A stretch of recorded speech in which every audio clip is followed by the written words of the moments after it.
새로운 또 주제, 새롭다기보다는 우리가 이제 하나님의 경륜의 이 언약들에 기반해서 나뉜다고 말씀드렸죠. 그래서 이제 하나님의 경륜에 따라 구원의 방법들이 어땠는가, 오늘 이것을 다시 한번 이렇게 살펴보도록 하겠습니다.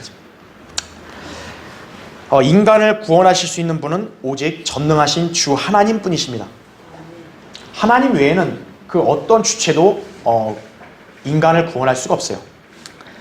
그래서 인간들이 정말로 구원받고 싶다면 하나님께서 구원에 관해 말씀하신 것을 그냥 있는 그대로 믿고 이행하면 됩니다. 그만큼 간단한 게 어디 있어요. 하지만 성경은 하나님의 경륜에 따라서 시대들과 또 대상들이 나뉘어집니다. 즉 그 말은 구원의 방법이 그 어떤 시대나 대상에 따라서 다를 수 있다는 거예요.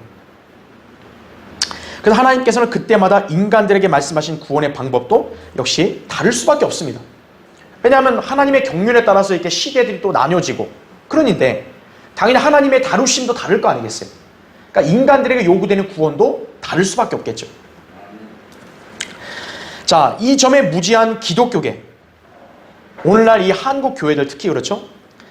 그러니까 이 세대적 진리, 세대주의를 모른다고요. 그래서 이 구원의 방법도 쉽게 말하면 어떻게 생각하냐? 신약과 구약에서 다 똑같다고 그렇게 생각하는 그런 사람들이 있어요. 왜냐하면 그 성경을 나눌 줄 모르니까요. 또는 어떤 사람들이냐면 자신들에게 해당되지 않는 구원의 방법을 엉뚱하게 적용하는 어리석음을 범하고 있다는 겁니다. 그래서 우리가 성경을 올바로 나누어서 공부하는 거, 그렇죠? 우리 세대주의 보도 있죠? 이것이 어떻게 보면 굉장히 중요하다는 것을 우리는 알 수 있는 거죠. 성경을 올바로 나누어서 공부하려면 하나님의 경륜뿐만 아니라 그 경륜에 속한 인간들의 구원의 방법들도 나누어서 적용하는 법을 배워야 합니다. 우리 이 시대에 우리가 구원받은 방법과 그 이전 시대의 그 성도들이 구원받은 방법이 분명히 다르다고요. 어떻게 보면 그 둘의 내용만 비교해보면 약간 모순될 수도 있어요. 그러니까 그것을 나누어서 보질 않게 되면 어떻게 됩니까? 혼란스러운 거죠. 도대체 이걸 믿어야 되는 거야? 아니면 이것을 믿어야 되는 거야?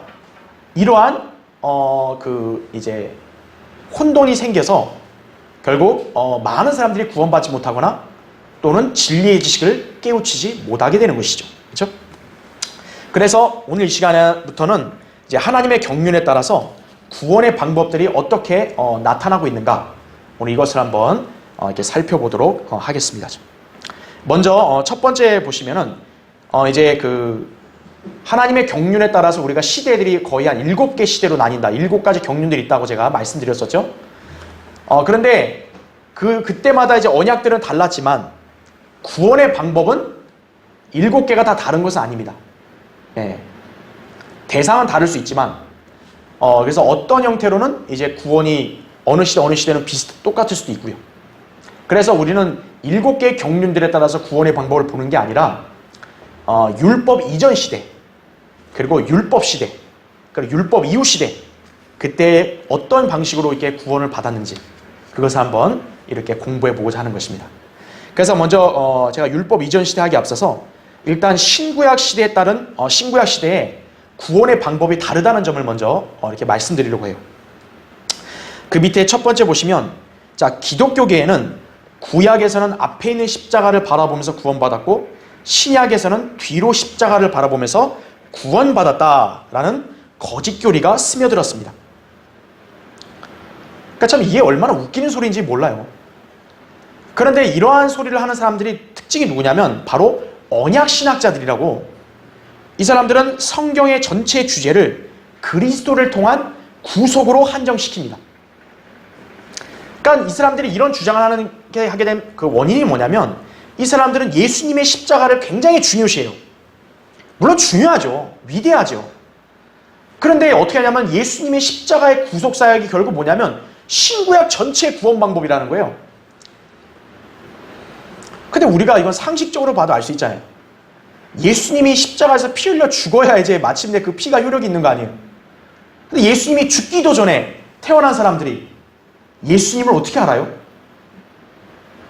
또 예수님의 십자가의 피가 구속이 있다는 걸 어떻게 알아요, 그 사람들이? 근데 이 언약신앙, 소위 이제 너무 이 십자가의 복음만 중요시하는 사람들은 예수님의 십자가가 결국 최고다 이거죠. 구약에서의 모든 희생제사, 이거는 어떻게 보면 완전한 구속이 아니죠. 맞죠, 그거는? 그러니까 그거에 너무 그 사람들은 집중한 나머지 어떻게 돼요? 결국 그 모든 것들은 다 예수님의 십자가를 가리키니 구약 사람들도 우리처럼 예수님의 십자가를 보고 구원받았다. 그리고 이런 소리 하는 거예요. 예. 진짜 그런 망상에 빠진 사람들이 있다니까요. 그러니까 성경을 모르면 그런 소리 하는 거예요. 자, 성경의 주제를 구속으로 주장하는 이 언약신학자들. 이 언약신학이 의외로 일반 기독교계에 굉장히 많이 퍼져 있어요. 자, 그 구속은 뭡니까? 반드시 피에 의한 구속이 돼야겠죠? 그러니까 그것을 강조해요. 근데 문제는 뭐냐면 그 피에 의한 구속, 누구의 피냐 이거예요. 그 사람들은 예수님의 피라는 거예요. 그럼 예수님의 피의 구속이 창세기부터 계시록까지 다 갔다는 거예요. 그 얼마나 한심한 소리입니까? 자, 왜 이런 소리가 나왔냐? 바로 이 사람들은 소위 말하는 하나님의 경륜을 모르기 때문에 그런 거예요. 그렇죠. 예. 그리고 성경의 주제를 모르기 때문에 그런 겁니다. 제가 지난번에 간단히 얘기한 거 정리드리면, 자, 성경의 주제가 뭡니까? 그 사람들은 보통 이제 구속으로 본단 말이에요. 구원이 주제다. 이렇게 얘기를 합니다. 근데 성경의 주제는 구속이 될 수 없다 그랬죠. 성경의 주제는 뭐라 그랬죠? 왕국이라 했습니다. 왕국. 그러니까 하나님께서 이제 통치하시고 경영하시고자 하는 원리에 따라 이제 그 왕국을 인간들에게 맡겨서 수립하게 하시려 했던 거죠. 그래서 이 왕국의 기반으로 한 게 뭐예요? 소위 말하는 우리가 지난 시간에 배웠던 언약들입니다. 이 언약들을 그래서 주신 거 아니에요. 그래서 그 언약들이 총 7개다 그랬죠. 예. 여기 있는 언약이 영어로 이제 카비넌트예요. 카비넌트. 근데 왕국에 따라 나뉘면 문제가 없는데 성경의 주제를 구속으로 본단 말이죠. 그러면 구속으로 보는 사람들의 특징이 뭐냐면 우리가 구속에 관련된 그런 언약도 역시 있습니다. 우리 지난 시간에 배웠던 뭐가 있어요? 구약과 신약이 있잖아요. 그렇죠. 이때 언약은 여기에 언약이 아니라 그랬죠. 이거는 테스타멘트라 그랬습니다. 이 뜻은 뭐냐면 유언이란 뜻이에요. 유언. 그렇죠. 이 언약은 유언의 뜻입니다. 그래서 이 언약은 무엇을 기반으로 하냐면 바로 피에 기반을 하는 거예요. 피. 피에 의한 어떤 대속이죠. 그렇죠. 그래서 구속이냐 왕국이냐 이렇게 관점으로 보는 거에 따라 성경을 나누는 것도 달라지게 됩니다. 그렇죠? 그러면 자, 언약신학자들은 성경의 주제를 구속이라 잡았단 말이에요. 그러면 구속이라고 잡았으면 당연히 구약과 신약을 나눠야죠. 피에 의한 구속이라면 구약에서는 동물의 피, 신약에서 예수님의 피 이렇게 나눠야 될 거 아니에요. 근데 이 사람들은 그것도 안 나눠요. 그냥 어때요? 이거를 다? 이걸 안 나누고 모든 게 다 뭐라는 거예요? 예수님 피라는 거예요. 그냥 예수님 피로 다 구속받은 거다 이거죠. 구약 사람들은 못해요? 앞으로 미래 이제 예수님이 십자가 달리신 모습을 딱 바라보면서 구원받았다 이거고, 신약 사람들은 그거를 보면 또 예수님이 이미 십자가에서 이루어놓으신 것을 보면서 구원받았다고. 다 그렇게만 얘기하는 거예요. 그러니까 이 언약 신학자들이 말하는 구속을 말했을 때는 그 사람들 실제로 구약 신약을 나눠서 보는 것도 아니에요. 그냥 예수님의 피로만 보는 거예요. 뭐든지. 그게 최고 중요하다 이거죠. 물론 예수님의 구속 사역은 위대하고 중요하죠. 하지만 성경의 주제는 그게 아니라는 거예요. 성경의 주제는 바로 왕국이라는 거죠. 그래서 그 왕국들의 기반에서 하나님께서 인간들의 언약들을 주신 거 아니에요. 그래서 우리가 지난 시간까지 그걸 배웠잖아요. 그 언약들의 기반에서 하나님의 경륜이 달라진다고 말씀드렸죠. 그렇죠? 예. 그러니까 우리는 성경의 주제를 왕국으로 보면 되는데 이 사람들은 구속으로 본다. 그죠? 그러면서 또 그 구속은 어때요? 신구약을 나누는 것도 아니고 똑같이 본다는 거죠. 그러니까 성경을 나누질 않아요, 이 사람들은. 그래서 이러한 거짓 교리에 지금 속고 있고 심취해 있는 일반 교회들은 성경을 나누어서 보질 않아요. 그러니까 세대적 진리를 모르는 거죠, 그 사람들은. 네. 자, 거기 두 번째 보세요. 자, 이 구약과 신약의 구원 방법이 똑같다 이거예요. 피를 흘려서 대속한다 이거죠. 맞아요. 피에 의한 대속은 맞습니다. 하지만 문제가 발생하는데 구속을 이루는 피가 누구의 피냐는 거죠. 구약에서는 분명히 동물들의 피로 죄사함을 받았습니다. 하지만 신약에는 예수 그리스도의 보혈로 영원한 구속을 받죠. 동물의 피와 그리스도의 피는 같아요, 안 같아요? 안 같죠. 다만 구약에서의 희생제사는 그리스도의 구속사역의 그림자일 뿐이다라는 거죠. 그림자. 예. 따라서 구약과 신약의 구원 방법은 다른 것이다라는 겁니다. 자, 그 밑에 세 번째 보세요. 언약 신학자들은 예수 그리스도의 구속사역을 너무 강조한 나머지 구약의 동물의 죽음과 흘려진 피가 그리스도를 예표한다는 사실을 구약 성도들도 우리처럼 알고 구원받은 것으로 착각하는 것이다 이거죠. 분명히 구약에서 행했던 희생제사는 예수님의 십자가의 한 모형이 돼요. 우리가 구약에서 그런 제사들 보면 그것이 다 뭘 가리키냐면 예수님의 구속사역을 이렇게 예표로서 보여줍니다. 그래서 성경에서는 율법에 따른 제사를 갖다가 그림자라고 얘기하는 거예요. 그렇지만 그림자는 실체예요, 아니에요? 아니잖아요. 모형은 실체예요, 아니에요? 저기 모델하우스는 실제 아파트예요, 아니에요? 아니죠. 나 이 아파트 계약했다고 모델하우스가 내 거라고 얘기하면 안 되잖아요.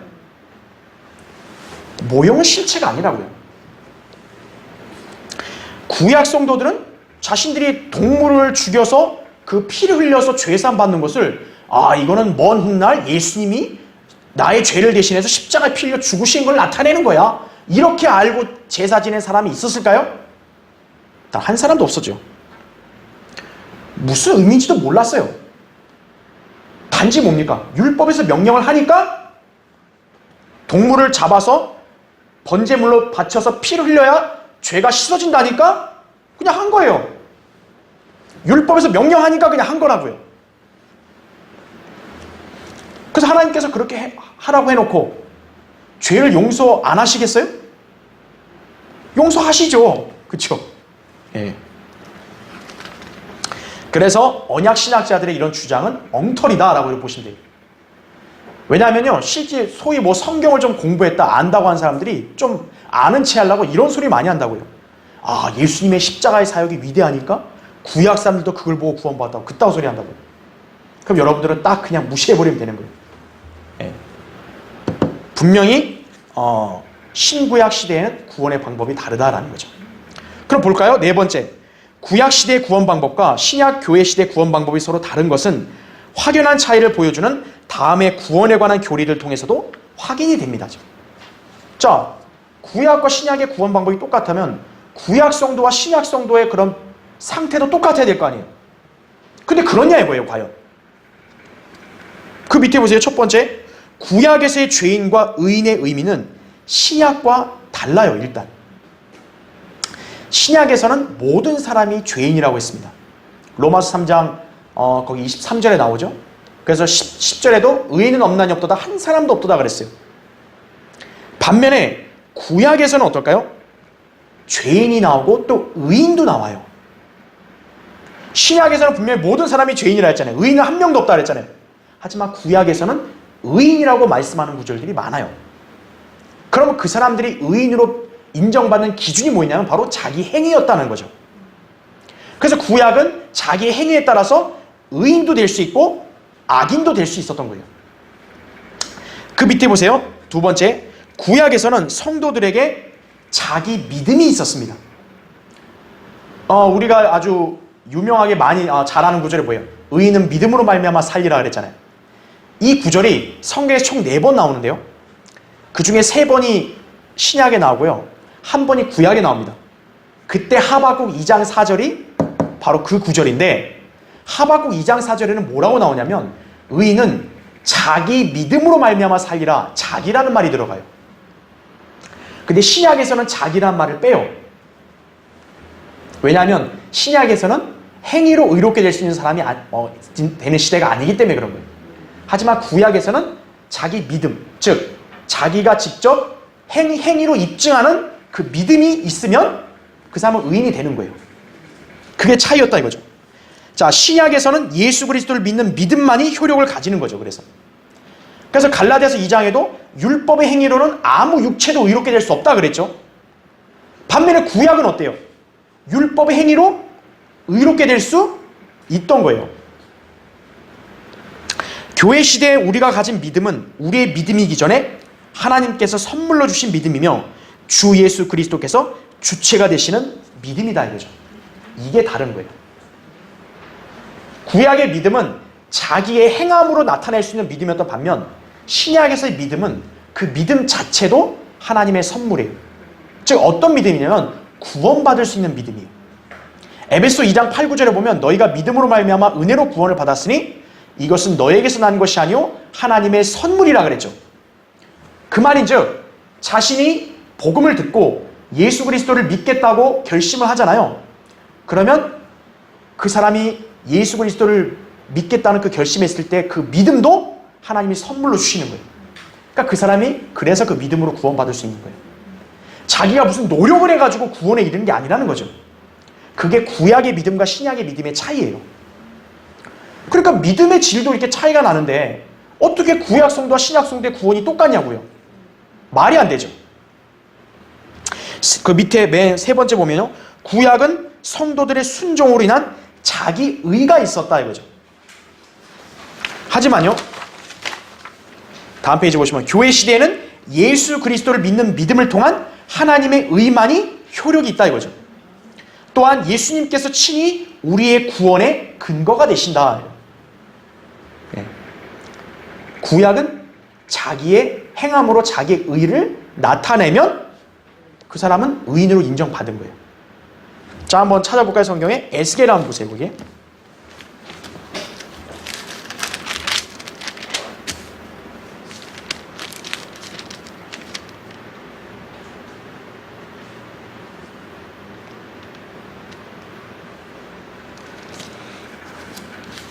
에스겔 거기 3장 20절 보시면요.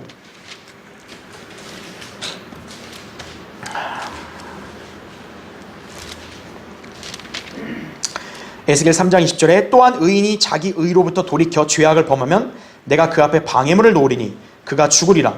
이는 내가 그에게 경고를 주지 않았기에 그가 그의 죄 가운데서 죽을 것이며 그가 행한 그의 의는 기억되지 아니할 것이라. 그러나 나는 내 손에서 그의 피를 요구하리라. 그렇지만 만일 내가 의인에게 경고하여 그 의인이 범죄하지 아니하고 죄를 행하지 아니하면 그가 경고를 받았기 때문에 반드시 살리라. 너도 내 혼을 구하였느니라. 이렇게 말하죠. 그러니까 자기 의라는 말이 나오죠. 예. 그러니까 자기 의는 뭐예요? 범죄하지 않고 죄를 행하지 않으면 자기 의가 인정받는 거예요. 구약에서는. 이게 이게 방식에서의 구원 방법이었다는 거죠. 예. 그래서 거기 에스겔 18장도 보세요.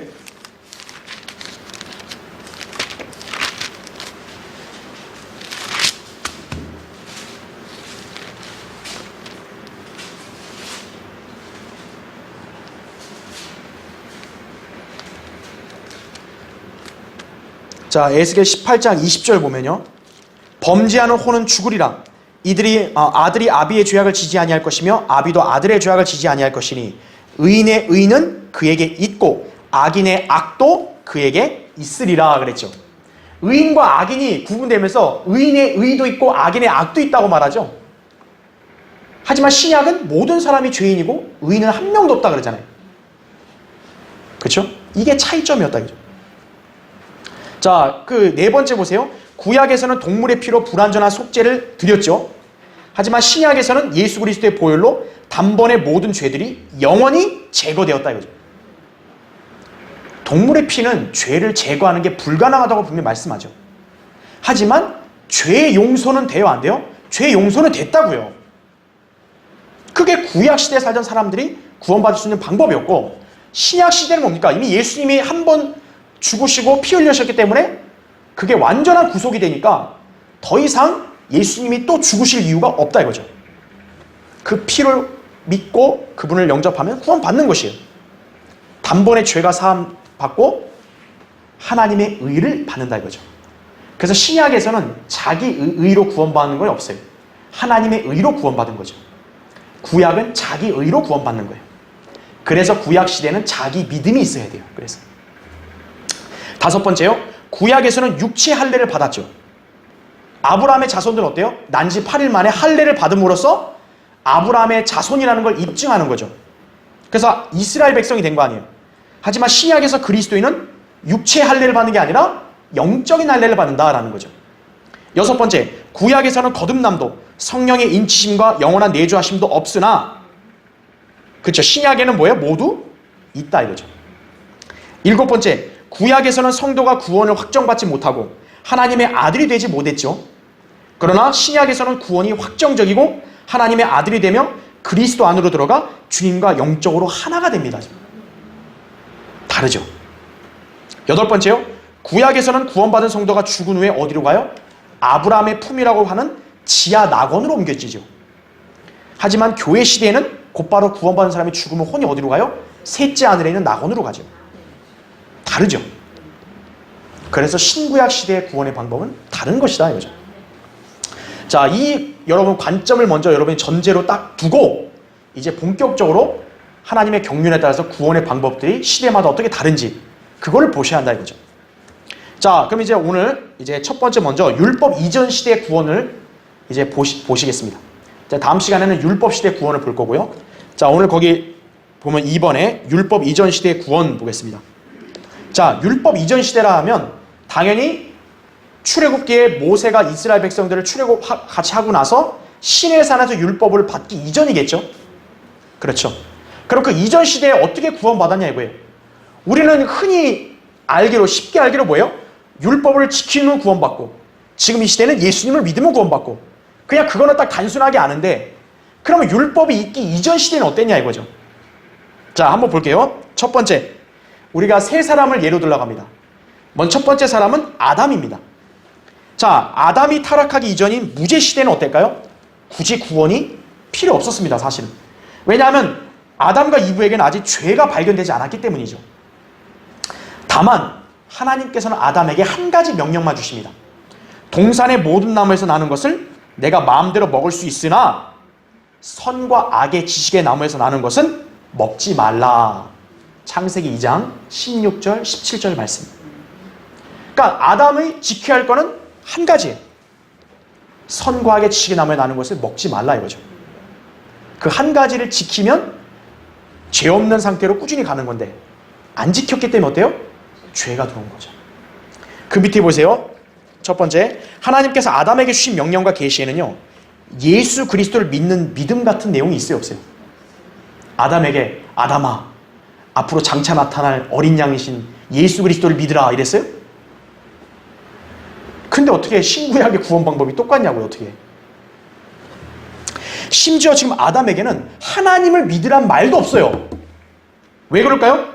하나님이 아담에게 눈에 보이는 형태로 나타나셨고 그와 교제하셨기 때문이에요. 창세기 3장 8절에 보면 분명히 하나님 나타나시잖아요, 그들에게. 그러니까 아담은 하나님을 눈으로 봤기 때문에 어때요? 믿음이 필요 없는 거예요. 믿음은 보이지 않는 것에 대한 증거지 보는 것에 대한 증거가 아니라고요. 그래서 두 번째, 아담에게 요구되었던 사항은 오직 선과 악의 지식의 나무에서 나는 열매를 먹지 말라는 것이었다. 그에게서 구원은 전적으로 그 열매를 먹느냐 안 먹느냐 하는 행위에 달려있는 것이다 이거죠. 다시 말해 아담은요, 우리처럼 믿음으로 말미암아 은혜로 구원받은 게 아니라 믿음 없이 행위로 말미암아 구원을 받는 거예요. 그런 시대였다 이거죠. 세 번째요, 그러나 아담과 이브가 금지된 그 열매를 먹음으로써 죄가 세상으로 들어오고 그들은 죄인들이 되어서 하나님 말씀에 따라 어떻게 합니까? 죽게 되었다 이거죠. 영이 바로 죽어버렸고 그 이후에 육체도 죽어버렸죠. 그러나 그렇다고 해서 아담이 그러면 죄인으로서 무조건 다 죽었냐가 아니라 대신 하나님께서는 어떻게 합니까? 아담과 이브의 죄를 용서하십니다. 바로 가죽 옷을 그들에게 입혀주신 거죠. 그래서 그 대목만큼 어떻게 보면 이들이 범죄했잖아요. 하나님 명령에 불순종해서. 근데 이들이 무슨 또 그것 때문에 뭘 잘한 게 없는데도 하나님이 그냥 전적으로 그들의 죄를 용서하시고 가죽 옷을 입혀주셨죠. 그래서 사실 그 대목만큼은 은혜를 통해 구원받은 게 맞죠. 그렇죠. 왜냐하면 그냥 어떻게 보면 가죽 옷이 나왔다는 얘기는 동물이 누군가 대신 죽었고 그 동물의 가죽을 벗겨서 입혀준 거 아니겠어요? 그들의 죄에 대한 대가를 동물이 대신 죽은 거죠. 그러니까 어떻게 보면 그들은 속죄를 받은 거고 그들은 구원을 받은 건데 그들의 행위와 관계없이 그냥 하나님이 전적으로 해주신 거죠. 그러니까 그 대목만큼을 보면 은혜로 구원받았다라고 말할 수도 있겠지만 아무튼 아담과 이브가 했던 그 무죄 시대에는 오직 행위 하나가 필요했다 이거죠. 선과 악의 신하면 나는 열매를 먹지 말라. 그 행위만 지키면 되는 것이. 자, 그럼 두 번째. 자, 아담이 타락한 이후에 하나님의 경륜에 따라 이제 어느 시대가 펼쳐집니까? 양심 시대가 펼쳐지죠.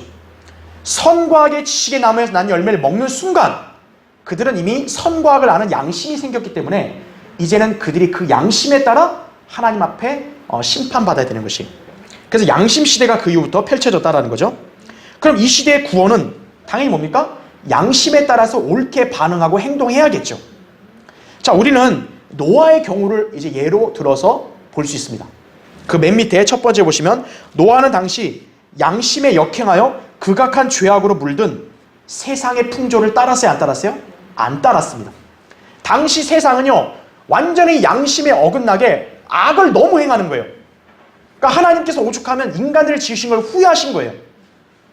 그 정도로 악했는데 그 가운데서도 노아는 그런 악을 안 따랐다는 거죠. 양심에 따라 옳게 반응했죠. 그래서 어떻게 합니까? 의인으로 인정받죠. 창세기 6장 9절에 보면 그를 의인이라고 말합니다. 그래서 그 다음 페이지 보시면 하나님께서는 그에게 세상을 홍수로 심판할 것이니 방주를 만들라고 말씀하시고 노아는 그 말씀에 그대로 순종합니다. 자, 여기서 볼 건 그는 아직 한 번도 이루어지지 않았던 미래의 사건에 대해서 하나님께서 행하신 일을 의심 없이 믿고 따랐던 거죠. 하나님이 방주를 만들라 했는데 그걸 왜 만듭니까? 에이, 설마 뭐 비가 오겠어요? 그럼 어떻게 돼요? 안 되죠. 하나님 말씀한 걸 그대로 믿었으니까 어떻게 해요? 군소리 안 하고 방주를 만들죠. 바로 그것이 그의 믿음이었다라는 거죠. 그런데 중요한 거 두 번째, 믿음만 있어서는 안 되었다 이거죠. 노아에게는 주 하나님의 명령에 순종하는 뭐가 있어야 됩니까? 행위가 있었다 이거죠. 대홍수는 당대의 죄인들을 향한 하나님의 심판이었습니다. 이에 하나님께서는 노아에게 방주를 통한 구원의 방법을 알려주십니다. 이때 노아가 아무리 믿음이 있었다 할지라도요 방주에 들어가지 않았다면 어떻게 됩니까? 그와 그의 가족들은 홍수로 죽는 거죠. 분명히 하나님 말씀을 난 믿습니다 아멘 했어요. 방주 만들어 했어요. 방주로 들어가 있는데 그건 싫은데요? 그럼 어떻게 되는 거예요? 죽는 거예요. 그렇기 때문에 노아에게는 믿음과 행위가 같이 있어야 구원받을 수 있었다는 거죠. 그래서 세 번째 보세요. 노아 당대의 다른 죄인들은 의의 전파자인 노아가 전한 메시지를 거절했고 결정적으로 방주에 들어가지 않았기 때문에 구원받지 못했다라는 거죠. 왜 방주에 들어간 사람들은 노아와 그의 가족들밖에 없었거든요. 그러면 다른 사람들은 안 들어갔냐 이거예요. 몰라서 안 들어갔을까요? 아니에요. 베드로서 2장에 보면 노아는 분명히 전파했다 그랬어요. 전파를 했는데 그 사람들이 어떻게 한 거예요?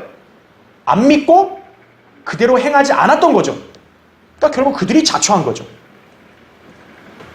만일 그들이 양심에 따라 올바로 반응했다면 어때요?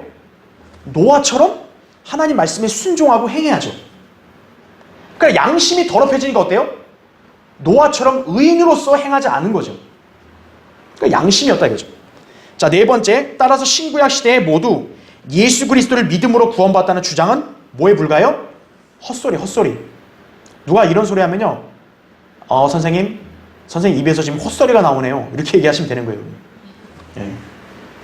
그 헛소리 하면 선생님 그 정신 건강에 안 좋습니다. 그렇게 정중하게 얘기해 줘야 돼요. 예. 노아는 결코 행위 없이 믿음만으로 구원받은 게 아니에요. 노아는 방주 줘놓고 이 방주는 예수님을 가리킨다 해가지고 그렇게 믿었나요, 노아가? 노아의 구원은 하나님을 신뢰하는 믿음이죠. 그냥 하나님이 홍수로 심판하신다는 걸 그냥 믿은 거죠. 그러니까 방주를 만들어야 하니까 믿은 거죠. 그리고 그것에 따른 행위가 있었으므로 이루어진 것이었다 이거죠. 그래서 히브리서 11장 7절에도 믿음으로 노아는 아직 보지 못한 일들에 대해 하나님의 경고하심을 받고 두려움으로 행하여 방주를 예비함으로 자기 집안을 구원하였으니 이렇게 말합니다. 그러니까 믿음이 있었고 그 다음 뭐예요? 노아는 두려움으로 방주를 어때요? 예비하는 행함이 있어야 했던 거죠. 구원의 방법이 우리랑 완전 다르다고요. 네. 자, 이번에 세 번째요. 그래서 노아 이후에 이제 인간 정부 시대가 펼쳐졌죠. 그리고 그 후로는 아브라함이 등장함으로써 약속 시대가 이어집니다. 자, 물론 이것은 하나님의 경륜에 따라서 시대가 나뉘어진 게 맞죠. 하지만 구원에 관해서는 여전히 뭐가 잣대입니까? 양심이다 이거죠. 인간 정부가 됐다 할지라도 그 사람들도 뭐예요? 노아처럼 양심에 따라 올바로 행해야 한다 이거죠. 네. 그런데 아브라함이 등장하면서 이 약속 시대에는 좀 특별한 구원의 방법이 나와요. 바로 아브라함이 구원받은 방법이 좀 특별합니다. 다른 사람들 같았으면 당연히 양심에 따라 옳게 행해야 되는 건데 아브라함의 경우는 좀 특이해요. 그래서 우리가 이번에 아브라함을 좀 살펴볼 텐데 아브라함은 하나님의 전적인 택하심으로 은혜를 입었죠. 하나님이 아브라함을 택한 거는 아브라함이 무슨 이쁜 짓을 해서 택한 거예요? 아브라함이 무슨 멋있어서 택한 거예요? 그냥 하나님이 전적으로 다가와서 그에게 무조건적인 언약을 준 거죠.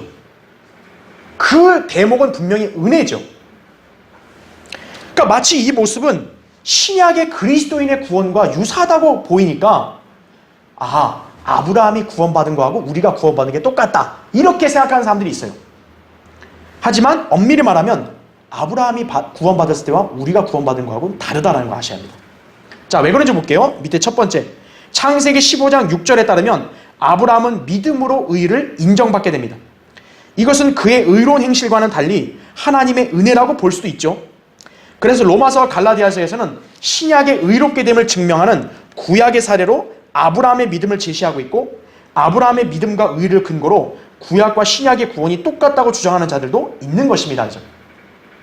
바울이 로마서 4장에 보면 아브라함이 하나님을 믿었더니 그것이 그에게 의로 여겨졌다. 그 대목을 갖고 우리 신약 그리스도인들도 믿음으로 의롭게 된다라고 설명을 합니다. 그러니까 어떻게 보면 그 부분은 똑같아요. 그러니까 그걸로 착각을 하는 거죠. 믿음만으로 의롭게 되니까 아브라함도 분명히 창세기 15장에 보면 하늘의 별들을 보여주고 네 씨가 이 별들과 같다 그러니까 어때요? 아브라함이 그냥 믿어버리죠. 그랬더니 하나님이 그냥 그 믿음 하나를 의로 여겨주시죠. 야, 이건 우리 신약 성도랑 똑같네? 이렇게 생각하니까 구원의 방법도 똑같다고 그렇게 착각하는 거예요. 보세요. 그 두 번째. 그러나 아브라함의 구원은 오늘날 교회 시대 성도들의 구원과는 현저한 차이가 있습니다. 쉽게 생각해 보세요. 아브라함과 신약 그리스도인들, 교회와 위상이 똑같나요? 아브라함은 그리스도의 몸이 된 적도 없고 신부가 된 적도 없죠. 또 우리처럼 영이 거듭난 것도 아니죠. 그리고 구원이 영원히 보장되나요? 그것도 아닙니다. 구원이 영원히 보장된다면 아브라함이 굳이 행함을 할 필요가 없는 거예요. 특히나 아브라함이 예수님을 믿었나요? 앞으로 장차 나의 씨에서 이제 예수 그리스도가 나올 것이다. 나는 그걸 믿겠다. 네. 미친 소리죠, 그게 바로. 네. 그 정신 나간 소리 하는 거예요. 그러니까 예수 그리스도를 구약 사람들이 예수님을 믿고 구원받다는 건 진짜 정신 나간 소리예요. 제가 심하게 얘기하는 게 아니라 그게 비정상적인 거죠. 다만 아브라함이 믿은 건 뭡니까? 하나님께서 그에게 주신 약속을 믿은 거죠. 나의 자손을 번성케 해주고 나의 그 자손들이 하나님께 약속한 땅에 살게 해주실 거고 그걸 믿은 거죠, 그냥.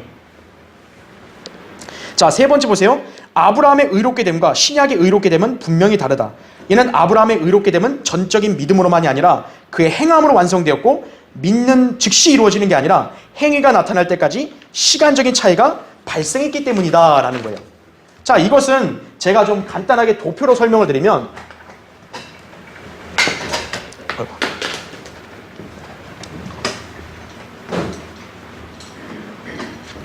자, 아브라함의 경우는요. 분명히 창세기 15장에서 믿음이 있었죠. 믿었단 말이에요. 하나님의 말씀을. 그러니까 그것이 의로 인정받았어요.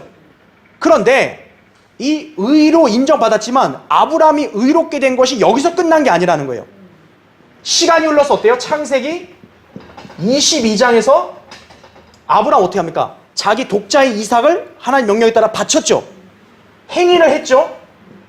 그 행위를 통해서 뭡니까? 마침내 의롭게 됨이 완성된 거예요. 즉 이때는 아브라함이 의로 인정을 받았지만 그가 완전하게 의롭다라고 이렇게 딱 공식적으로 선포될 수 있는 거는 언제라는 거예요? 이때라는 거죠. 그래서 로마서하고 야고보서가 다른 이유가 그거예요. 로마서는 어디를 기준으로 보는 거예요? 여기를 기준으로 보는 거죠. 그래서 바울이 말한 아브라함이 하나님을 믿었더니 의로 여겨졌다. 그게 이거예요. 근데 야고보서는 어디예요? 여기를 창세기 22장을 가리킨다고요. 그래서 야고보서 2장은 뭐라고 얘기합니까? 아브라함이 행함으로써 의롭게 됐다고 말하죠. 그러면서 오히려 뭐라 그래요? 야고보서는 믿음만으로 의롭게 되는 것은 그 죽은 믿음이다 그러잖아요. 믿음만으로는 죽은 믿음이라고 하죠. 행함이 있어야 된다 그랬죠. 그러면서 아브라함의 예를 드는 거예요. 아브라함이 행함으로 의롭게 됐다는 거예요. 그게 언제냐? 바로 이때라는 거죠.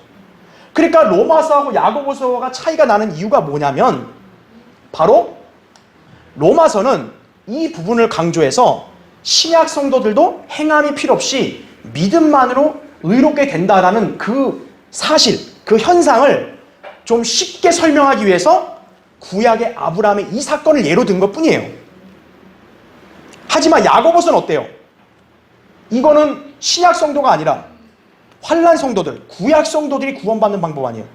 그거를 가르쳐줘야 되니까 아브라함도 믿음만이 아니라 행위가 있었기 때문에 의롭게 됐으니 너희들도 믿음만으로 끝내지 말고 행함으로 의롭게 되라고 가르치는 거예요. 야고보서는요. 그래서 이걸 나눠야 된다고요. 그러니까 오늘날 교회들은 이걸 못 나눠요. 심지어 루터도 이걸 못 나눈 거예요. 그 유명한 종교개혁자 마틴 루터도 이걸 못 나누니까 로마서나 갈라디아서는 사랑하고 야고보서는 쓰레기 서신이라고 이렇게 루터는 그런 얘기까지 한 거예요. 이걸 몰라가지고. 자, 그런데 우리 신약 성도들 어떨까요? 신약 성도들은 예수 그리스도를 믿어요. 믿는 순간 어떻게 돼요? 아브라함처럼 이렇게 하고 이렇게 가는 게 아니라 우리는 예수 그리스도를 믿은 그 순간 어때요? 바로 되는 거예요. 아브라함은 시간의 간격이 있었죠. 하지만 우리는 예수 그리스도가 이미 다 하셨기 때문에 그분을 믿는 순간 어떻게 돼요? 우리는 여기서부터 여기가 한 번에 다 단번에 이루어진 거예요. 우리는. 이게 신약 성도와 아브라함의 의롭게 됨의 차이라고. 그러니까 이것을 알아야 헷갈리지 않는 거예요. 그러니까 이거를 바르게 알아야 아브라함의 믿음과 아브라함이 의롭게 된 거와 우리가 의롭게 된 거와 다르구나. 그러니까 아브라함은 우리처럼 예수님을 믿은 게 아니구나. 그렇게 여러분이 바로 알 수 있다는 사실이죠. 그렇죠?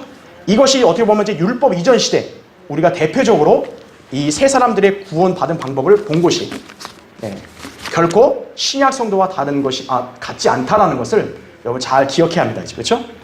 자, 다음 시간에는 이제 율법 시대 구원 방법을 살펴보겠습니다.